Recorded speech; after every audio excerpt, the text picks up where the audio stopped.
First డబ్బులతోనే రాజకీయాలు ఎన్నికల్లో గెలవడం ఇదంతా పోయిందా? ఇప్పుడు ప్రజలకు దగ్గరగా ఉన్న వాళ్ళే నాయకులు.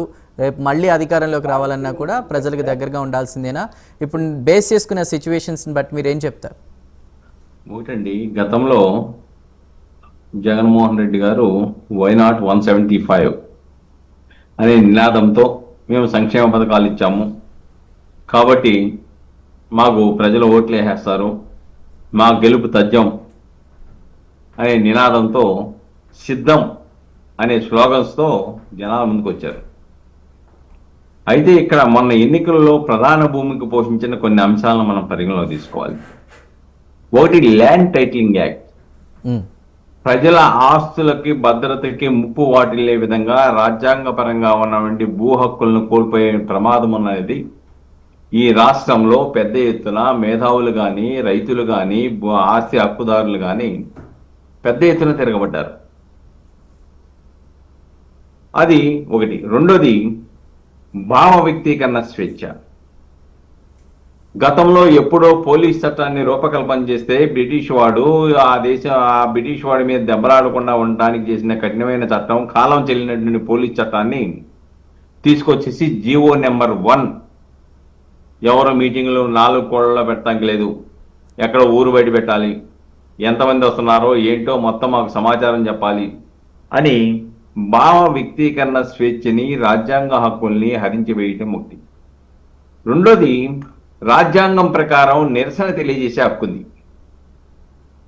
కానీ మనం చూసాం, టీచర్స్ కానీ లేదంటే వివిధ ప్రజా సంఘాలు కానీ నిరసన తెలియజేయడానికి చలో విజయవాడ వస్తే వాళ్ళని ఏ విధంగా హౌస్ అరెస్టులు చేశారో, కేసులు పెట్టారో, చివరికి క్లాస్ రూముల్లో కూడా పోలీసు వాళ్ళని టీచర్ల పక్కన కుర్చీలు వేసి కూర్చోబెట్టారో, చివరికి టీచర్ల ద్వారా కూడా మద్యం షాపుల దగ్గర ఏ విధంగా నుంచోబెట్టారో చూసాం.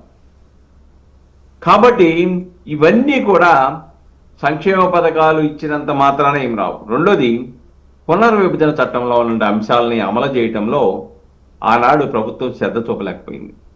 ఏమని నినాదాలు ఇచ్చారు? మాకు ఎంపీ సీట్లు అత్యధికంగా ఇవ్వండి, మేము పార్లమెంట్లో దెబ్బలాడతాము, రాజ్యసభలో దెబ్బలాడతాము, ఈ పునర్విభజన చట్టంలో ఉన్న అంశాలని లేకుంటే ప్రత్యేక హోదాని తీసుకొస్తామని చెప్పేసి అప్పుడు ప్రకటన చేశారు మీరు. కానీ మీరు వెళ్ళిన తర్వాత ఏం చేశారు? కేంద్రం ఉన్న ప్రభుత్వానికి ఎటువంటి మీ యొక్క అవసరం ఉన్నప్పటికీ, రాజ్యసభలో మెజార్టీ లేదు అప్పుడు కేంద్ర ప్రభుత్వం ఉన్న ప్రభుత్వానికి, మీ యొక్క అవసరం ఉంది, అవసరం ఉన్నప్పుడు కూడాను ఈ రాష్ట్రానికి కావాల్సిన నిధులు తీసుకురావడంలోనూ, ఈ రాష్ట్రానికి కావాల్సిన అభివృద్ధికి సంబంధించిన అంశాల విషయంలోనూ, లేకంటే పునర్విభజన చట్టం విషయంలో గానో, లేకంటే ప్రత్యేక హోదా తీసుకొస్తామని మీరు చెప్పిన అంశాలు విషయంలో కూడా ఎక్కడా ప్రస్తావించలేదు.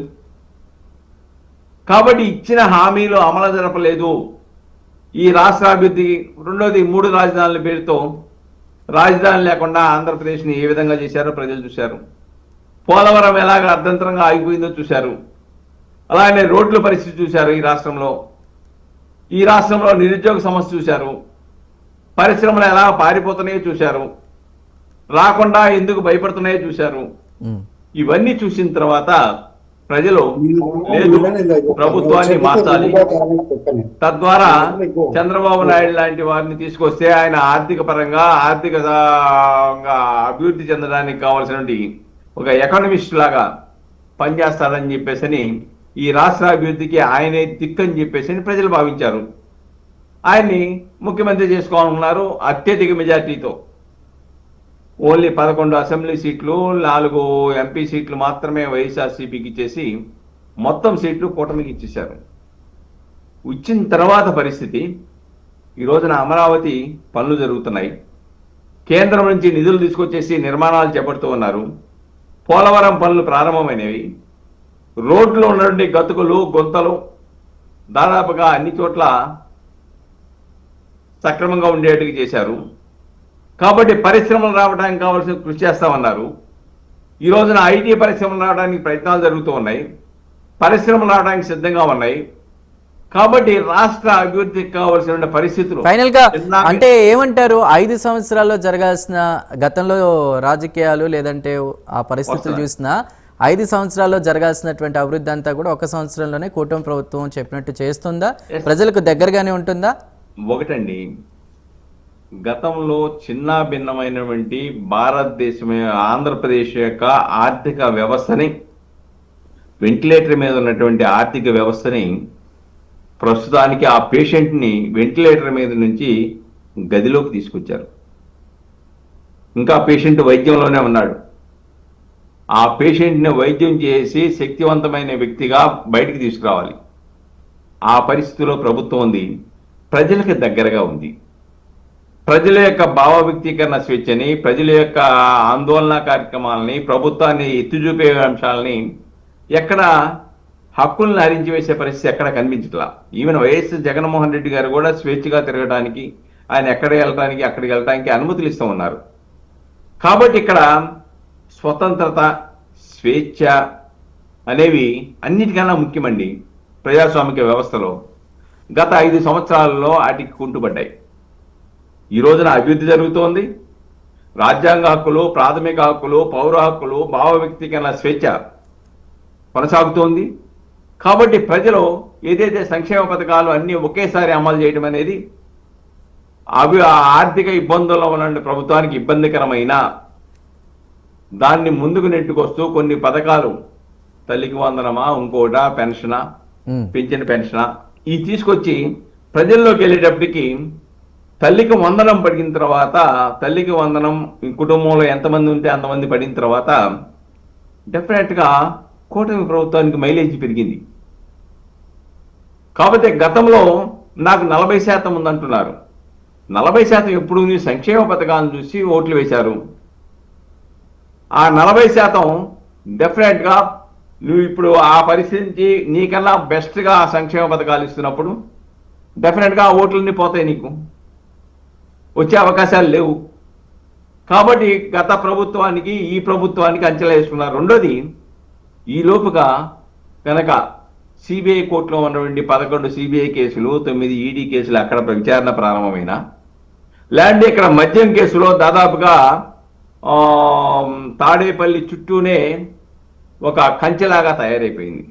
మద్యం అక్కడి నుంచి అసలైనటువంటి లబ్ధిదారుడు ఎవరో అని చెప్పేసి నిర్ధారించే పరిస్థితికి వచ్చేసింది. దాంట్లో విచ్చలవిడిగా వెలుగు చూస్తున్నాయి సిట్టు విచారణలో. అంతేకాకుండా ఈడీ కూడా ఎంటర్ అయింది దాంట్లో. కాబట్టి ఈడీ ఎంటర్ అయ్యి, ఈడీలో జగన్మోహన్ రెడ్డి కూడా ఈయన పాత్ర, ఎందుకంటే ధనంజయ రెడ్డి, కృష్ణమోహన్ రెడ్డి సీఎంఓ ఆఫీసులో ముఖ్యమైన వ్యక్తులు, వాళ్లే దీంట్లో పాత్రదారులు అయిన తర్వాత ఆ విషయం జగన్మోహన్ రెడ్డి గారికి తెలియదా అని అంటే ఇంత జరుగుతున్నా, ప్రతి దానిలో కూడా ఇంత స్కామ్ అవుతున్నా, ప్రజలన్నీ వార్తల్లో చూసి గమనిస్తూ ఉన్నా కూడా ఏ ధైర్యంతో వాళ్ళు వ్యాఖ్యలు చేస్తున్నారు 2029లో వచ్చేది వైఎస్ఆర్సీపీనే అని?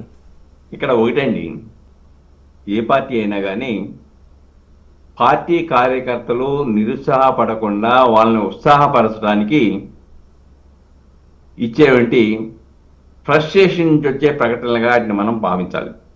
ఇంకోటి ఏంటంటే, దాదాపుగా చూడండి, జగన్మోహన్ రెడ్డి గారు మాట్లాడేటువంటి పదజాలాలు, నేను 16 నెలల జైల్లో ఉన్నాను, అరెస్ట్ చేస్తే ఏమవుద్ది, తర్వాత నేను ముఖ్యమంత్రి అవ్వలేదు కదా, మీ మీద అవినీతి కేసులుంటే అరెస్ట్ చేస్తే ఏమవుద్ది, మీకు మంచి పదవులు వస్తాయనే సంకేతాలు కేడర్లు ఇచ్చే పరిస్థితికి వచ్చింది.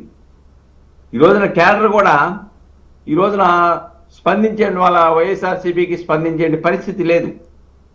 ఎందుకంటే ఉన్న వాళ్ళందరూ కూడా వెనక తిరుగుతుంది.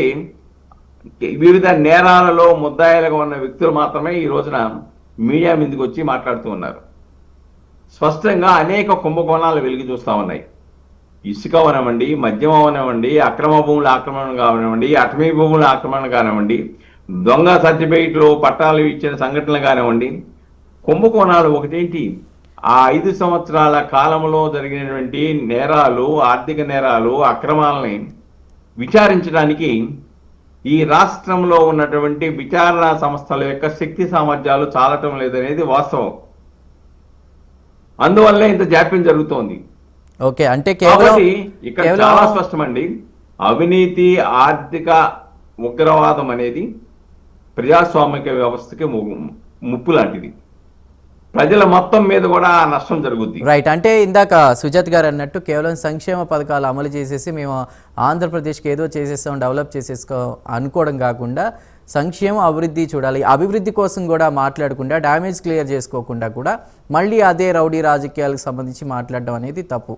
రైట్, సుజాత గారు, ముఖ్యంగా పవన్ కళ్యాణ్ జగన్పై చేసినటువంటి వ్యాఖ్యలు వైఎస్ఆర్సీపీ హయాంలో జరిగినటువంటి అవినీతి ఆరోపణ